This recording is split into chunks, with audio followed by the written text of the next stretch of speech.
the cultural landscape of California is evolving and has been evolving for a really long time. And we know that social service organizations want to empower survivors and their families to reach their full potential.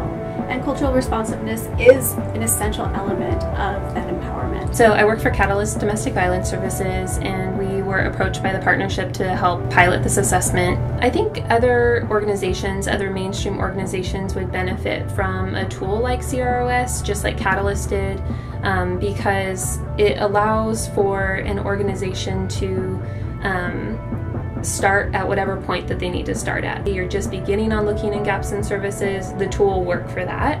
And then if you have been working on it, you've prioritized looking at different cultural groups and identifying gaps and trying to figure out how to support communities in a different way, it'll also work for those organizations.